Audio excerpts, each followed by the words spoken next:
पति पत्नी की दिल छूने वाली कहानी। आज की ये कहानी ऐसे ही हो रही अलगाव की है, जैसे खुद एक पत्नी अपने शब्दों में बता रही है कहानी। जैसे जैसे आगे पढ़ती हैं तब हम जान पाते हैं कि पत्नी का नज़रिया जो है वो कितना अलग है अपने पति के विचारों से, और कहानी का अंत हमारी आंखें भिगोने में सफल होता है। मेरे पति पेशे में एक इंजीनियर हैं। मैं उनसे इनके स्थिर शांत स्वभाव के लिए प्यार करती थी, और जब मैं उनके चौड़े कंधों पर अपना सिर झुकती थी तो मुझे गर्मजोशी और अजीब सा सुकून का एहसास होता था। 3 साल प्रेमालाप और अब शादी के 2 साल बीतने के बाद मुझे यह स्वीकार करना होगा कि इससे थक गई हूँ। मेरे पहले उसे प्यार करने के जो भी कारण थे अब वही मेरी सारी बेचैनी के कारण बन गए हैं। मैं एक भावुक महिला हूँ, और जब रिश्ते और मेरी भावनाओं की बात आती है तो मैं बेहद संवेदनशील हूँ।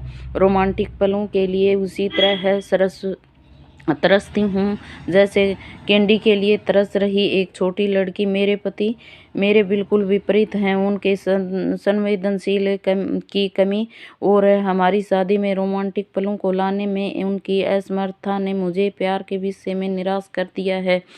एक दिन मैंने आखिरकार उसे अपने मन की बात बताने का फैसला किया कि मुझे तलाक चाहिए, और मैंने हिम्मत करके ही उसे बताया। आखिर क्यों चौंकते हुए उसने पूछा। मैं थक गई हूँ, दुनिया में हर चीज़ का कोई कारण नहीं होता है, मैंने कहा। वह पूरी रात चुप रहा, हर समय हाथ में एक जलती हुई सिगरेट लिए गहरे विचारों में डूबा रहा। इससे मेरी निराशा की भावना और बढ़ती गई, क्योंकि मैं ऐसे आदमी को देख रही थी कि जो अपनी दुर्दशा को व्यक्त भी नहीं कर पा रहा था। भला मैं उससे और क्या उम्मीद कर सकती थी। और अंत में उसने मुझसे पूछा, मैं तुम्हारा मन बदलने के लिए क्या कर सकता हूँ? किसी ने सच ही कहा है कि किसी के व्यक्तित्व को बदलना मुश्किल है।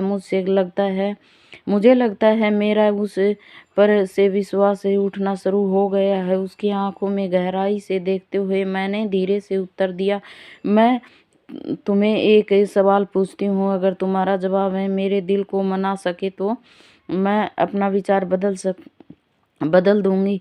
मान लो मुझे एक पहाड़ की चट्टान पर खिला एक फूल चाहिए, और हम दोनों को ये पता हो कि उस फूल को तोड़ते ही तुम्हारी मृत्यु हो जाएगी। क्या तुम मेरे लिए ऐसा करोगे? उसने कहा, मैं कल तुम्हें इसका जवाब दूंगा। उसने प्रतिक्रिया सुनकर ही मेरी उम्मीदें धराशायी हो गई।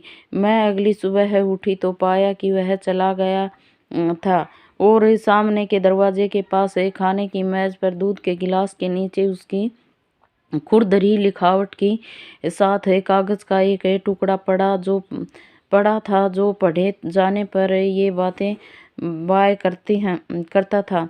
प्रिय, मैं तुम्हारे लिए वह फूल नहीं तोड़ूंगा, लेकिन अगर तुम चाहो तो मैं तुम्हें इसके पीछे का कारण जरूर बताना चाहूँगा। यह पहली पंक्ति है। मेरे दिल को हजारों टुकड़े हो गए, फिर भी मैंने पढ़ना जारी रखा। जब तुम कंप्यूटर का इस्तेमाल करती हो तो तुम हमेशा सॉफ्टवेयर प्रोग्राम को गड़बड़ कर देती हो। अंत में तुम स्क्रीन के सामने बैठकर रोती हो। मुझे अपनी उंगलियों को जिंदा रखना पड़ेगा ताकि मैं प्रोग्राम को पुनर्स्थापित कर के तुम्हारे कीमती आंसू बहने से रोक सकूं। तुम हमेशा घर की चाबियां घुमा देती हो, इसलिए मैंने दरवाज़ा खोलने के लिए अपने पैरों को जिंदा रखना पड़ेगा ताकि दरवाज़ा तोड़कर तुम्हें घर के अंदर ला सकूं। तुम यात्रा करना पसंद करती हो, लेकिन हमेशा एक नई जगह में अपना रास्ता भूल जाती हो। मुझे तुम्हें रास्ता दिखाने के लिए अपनी आंखें जिंदा रखनी पड़ेंगी। तुम्हें हमेशा ऐंठन होती है जब भी तुम्हारा पीरियड हर महीने आता है। मुझे अपनी हथेलियों को जिंदा रखना है ताकि मैं तुम्हारे पेट के ऐंठन को शांत कर सकूं। तुम्हें घर के अंदर रहना पसंद है, और मुझे पता है कि तुम अंतर्मुखी युक्ति हो। तुम्हारी बोरियत को दूर करने के लिए मुझे मुझे तुम्हें चुटकुले और कहानियाँ सुनाने के लिए अपने मुंह को जिंदा रखना है। तुम हमेशा कंप्यूटर और टीवी देखती हो और इससे तुम्हारी आंखों का भविष्य अच्छा नहीं होगा। मुझे अपनी आंखों को बचाना होगा ताकि जब हम बूढ़े हो जाएं तो तुम्हारी आंखें बन सकूं, तुम्हारे सिर के से सफ़ेद हो रहे बाल चुन सकूं, तुम्हारे नाखूनों को बिना तुम्हें चोट पहुंचाए काट सकूं। मैं भी समुद्र तट पर टहलते हुए तुम्हारा हाथ पकड़ना चाहता हूं, जैसे तुम धूप और सुंदर रेत का आनंद लेती हो और खुशी से गाने गुनगुनाती हो, उसी में अपने कानों से सुनना चाहता हूँ। इसलिए मेरे कान जिंदा रहने चाहिए। जब तुम नहा के निकलती हो तो तुम्हारी भीनी भीनी खुशबू को महसूस करने के लिए मेरा नाक जीवित रहना चाहिए। इसलिए मेरी प्रिय, जब तक मुझे यकीन नहीं होता कि कोई है जो तुमसे इससे अधिक प्यार करता हो, मैं तब तक उस फूल को नहीं तोड़ूंगा। और जिस दिन ऐसा कोई आया जो तुमसे इससे अधिक प्यार करे, मैं खुशी खुशी उस फूल को तोड़ लूंगा। ये पढ़ते ही मेरे आंसू पत्थर पर गिरे और उसकी खिलावट की स्याही धुंधली हो गई। मैंने उसे पढ़ना जारी रखा। अब जब तुमने मेरा उत्तर पूरा पढ़ लिया है, तो अगर तुम संतुष्ट हो, अगर मैंने तुम्हारे दिल को मना लिया हो, तो कृपया सामने का दरवाज़ा खोलो, क्योंकि मैं बाहर खड़ा हूँ तुम्हारे पसंदीदा ब्रेड और ताज़ा दूध के साथ। मैं जल्दी से दरवाज़ा खोलने के लिए दौड़ी और उसके चिंतित चेहरे को अपने हाथों में कसकर पकड़ा और चूम लिया और उसकी बाहों में समा गई। अब मुझे पूरा यकीन हो गया कि कोई भी मुझे उतना प्यार नहीं करेगा जितना वह करता है, और मैंने फूल को नहीं तोड़ने का फैसला किया।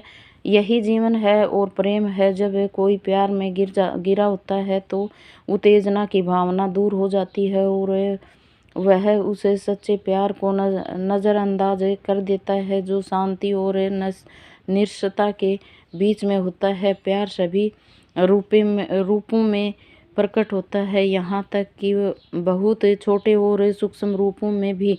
इसका कभी एक मॉडल नहीं रहा है। यह सबसे नीरस और उपजाऊ रूप में भी हो सकता है। फूल और रोमांस प्यार का हिस्सा हो सकते हैं, पर प्यार नहीं। तो दोस्तों, आपको से प्यार भरी पति पत्नी की कहानी कैसी लगी? इस छोटी सी कहानी से आपके भी दिल को छुआ या नहीं?